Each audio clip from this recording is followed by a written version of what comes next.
Okay. Hello and welcome to Roy's Rambles.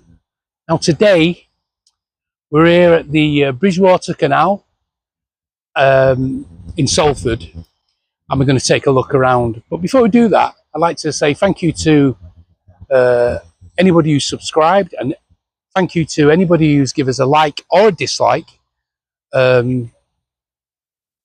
And for anybody who's made comments, negative or positive, then I'd also like to thank those people as well. I appreciate the positive comments, but in some ways the negative comments are more helpful in terms of helping us improve the channel. Now if you have any questions, don't hesitate. So I think we'll go and have a look at our first thing, which is Barton Swing Bridge, considered to be one of the 7 industrial wonders of the world at the time. Below us is the Manchester Ship Canal, and to the left of us is the actual aqueduct which carries the Bridgewater Canal across the Manchester Ship Canal. To our left you'll see the actual swing bridge which actually crosses the road, and to the right of the swing bridge is the actual control tower to actually control the movement of both bridges, the road bridge and the canal aqueduct bridge. Now we're going to have a walk down and just get a better view of this amazing structure. So I think we'll leave. Stood on the swing bridge now. That's the road bridge, and if you look to the right, then you can see this amazing structure and how it works, crossing the that wobble was a big bus going across. Yeah, you can get a good look at the structure, and you can see what an amazing piece of engineering, feat of engineering it was. If you go and look across the bridge into the distance,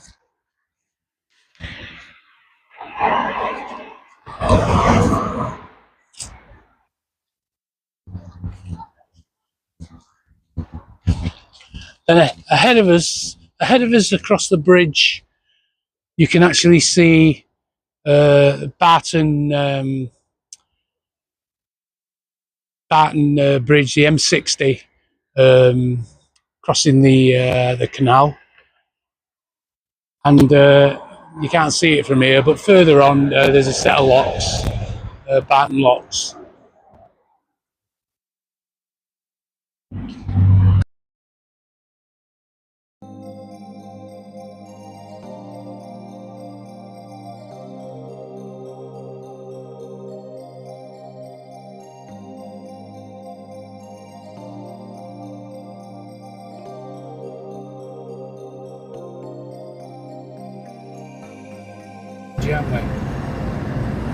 So you might as well get us going over Barton Bridge. It's not Barton Bridge, it's Barton Viaduct, it's called. It's only the canal, so I suppose it is a viaduct. And then if you can pan left when we're going over it, you know, when we get kind of into the middle of it, right sides of the clock. If you look down the canal now, you'll see down there, you'll see clocks. Now to put it onto, you know, to frame magnification. There you go. You see the locks? Yeah.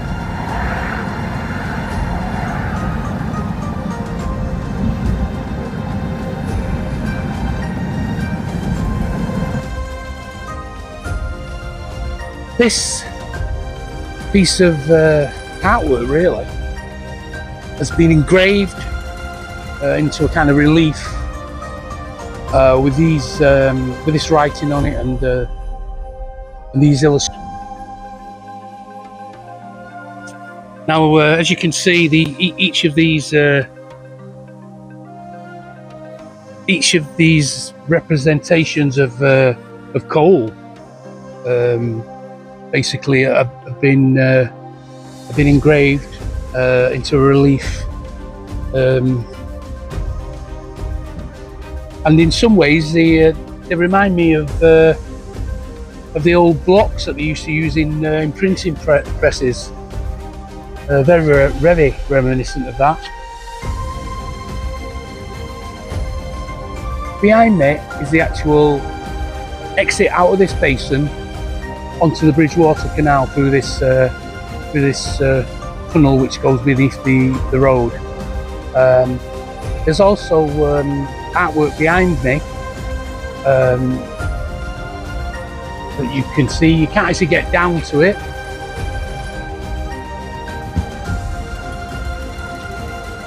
And to my right,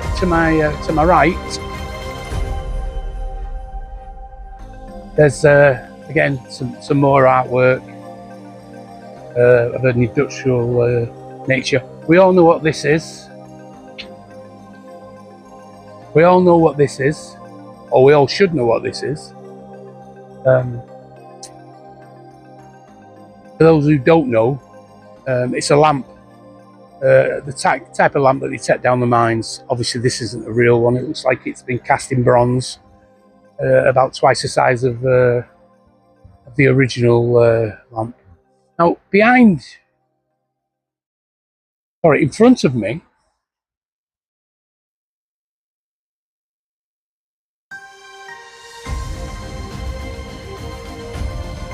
is the actual rock face, which is where the actual entrance to the underground mines and underground canal system actually goes. In front are the barges,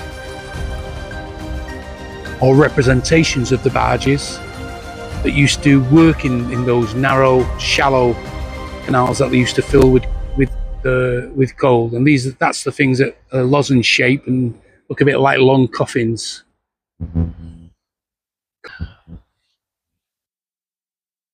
Now, the most interesting thing about this particular place is that this is where Bridgewater's canal actually started. It actually started from this spot, and you can actually go down and have a look at where those boats used to come out, and it is a real important piece of history. But of course, Salford Council, in their wisdom, have decided to lock the gates so we can't actually go down. At the stairs down there's a walkway, and you're supposed to be able to go down, but of course Salford Council have locked them all up.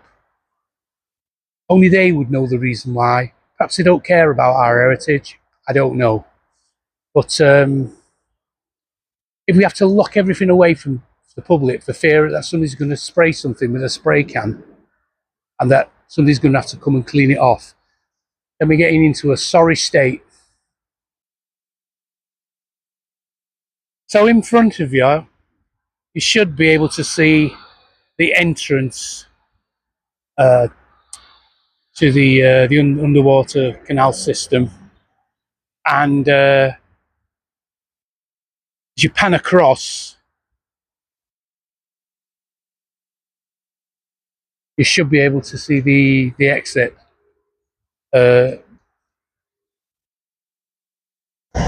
Coming out of this rock face.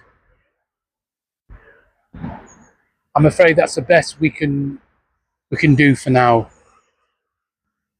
However, we'll put the drone up and have a look at the general area. Can't do too much because it's a fairly busy road, but do our best for you.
So we're on the humpback bridge over the canal, the Bridgewater Canal, that goes back to Worsley in that direction, and which goes up to Runcorn in that direction.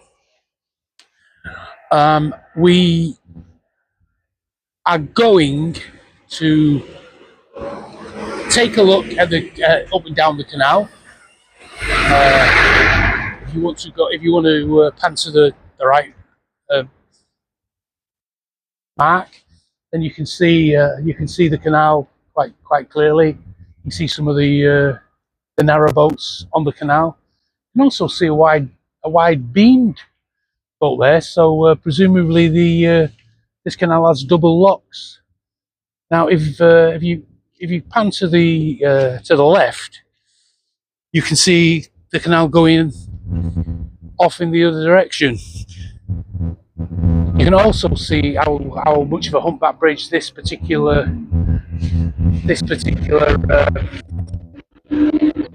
bridge is.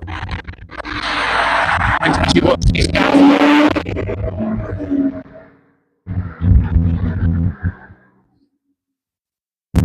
I'd also draw your attention to the pit head, which is actually home of the Lancashire Mining Museum, I believe, and I think it used to be called Astley Green Pit when it was in full production many years ago. Now we're going to go and just take a look at the entrance to the pit, and probably end this video there. Before we do that, I think we will go and have a look at another unique piece of history and another wonder, really, of the industrial age of the railways. A couple of miles in front of me, heading over towards Cadizhead, is the very first railway line from Manchester to Liverpool, passenger railway line, and it's the piece of line that the rocket ran along when it went from Manchester to Lime Street Station. It's also the same piece of line where the Rainhill trials took place, and where the first person was ever killed on the railway. So before we go and have a look at the pit entrance,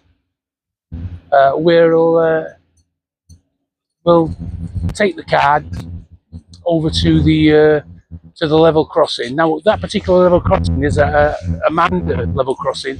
It's one that you have to open and close the gates yourself. So that should be interesting. Yeah, on a very, very famous piece of track. And the piece of track is the first railway line that ran from Manchester to Liverpool. And this piece of track is a piece of track that the rocket actually ran along in the first railway.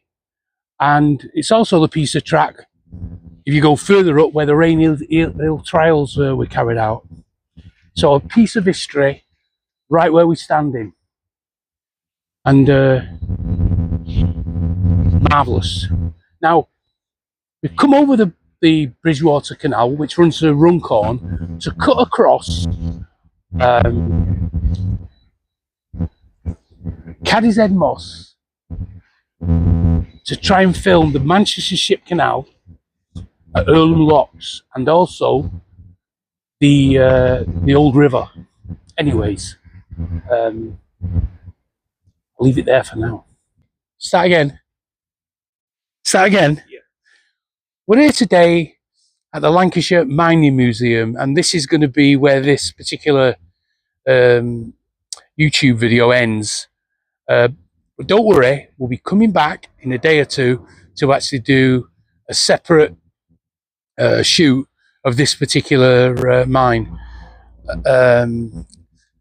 Supposed to be the largest winding engine of its type in Europe, and well worth a look round. Now, If you've enjoyed this video, if you want to help us make more videos, then please subscribe. If you'd like to make a comment, that would be wonderful.